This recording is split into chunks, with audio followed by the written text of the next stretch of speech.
Close your eyes for a second. Picture the table where you ate breakfast this morning. Now look closely at that mental image. Focus on the specific sensory details. Can you see how the morning light hits the table? Can you feel the physical texture of your mug or see the swirling coffee inside? How clear is that picture in your mind? Are you looking at a crisp 4K photograph? Maybe a hazy, faded watercolor sketch? Or are you not seeing a picture at all, but instead accessing an invisible list of facts about the table?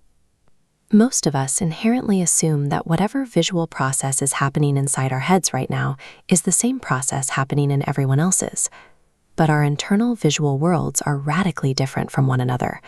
A massive neurological divide exists here, unnoticed by most of us. In the 19th century, scientist Francis Galton suspected this divide existed. To test it, he created a questionnaire and sent it to his peers, asking them to visualize their morning breakfast table. He asked them to grade their mental image on 3 specific metrics: the illumination of the room, the definition of the objects, and the vibrancy of the coloring. The responses were highly varied. Some reported brilliant, vivid scenes, while others saw nothing at all. This simple survey ultimately proved that there is truly no single, standard way for a human being to see internally. This slider represents the human visualization spectrum. At the absolute 0 point is aphantasia, a completely blank mind's eye. People with aphantasia remember their breakfast table perfectly, recalling conceptual data: 4 legs, a wood surface, a blue mug, rather than pictures. Navigating the world using data instead of images affects daily tasks. For instance, a person with aphantasia might find reading descriptive fiction tedious as they aren't playing a mental movie along with the text.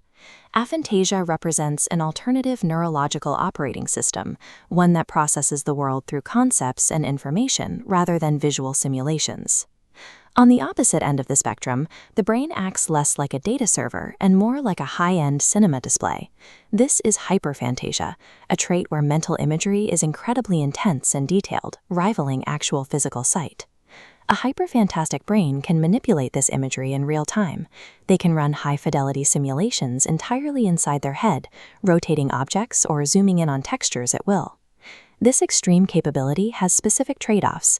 It can be an advantage for designers and artists, but it can also be difficult when recalling negative memories, as the brain relives those moments in full visual detail. These 2 extremes show that the format of our inner thoughts varies significantly from person to person. Our brains use different internal tools to process the same information. Bring your attention back to that initial mental image of your own breakfast table. This chart shows the middle ground. It's a distribution curve illustrating that the vast majority of the population sits in the center, possessing mental imagery that is hazy and fleeting, but functional.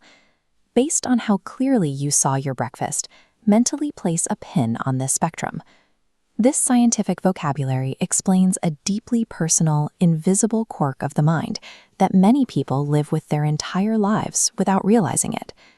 Because this phenomenon is invisible, you can spend a lifetime with someone and never know exactly how their mind's eye operates. Ask your friends, your partner, or your family to picture their own breakfast tables today. You may find that the people closest to you are thinking in completely different visual languages. The simple act of trying to imagine a bowl of cereal highlights the diverse ways the human brain constructs our internal world.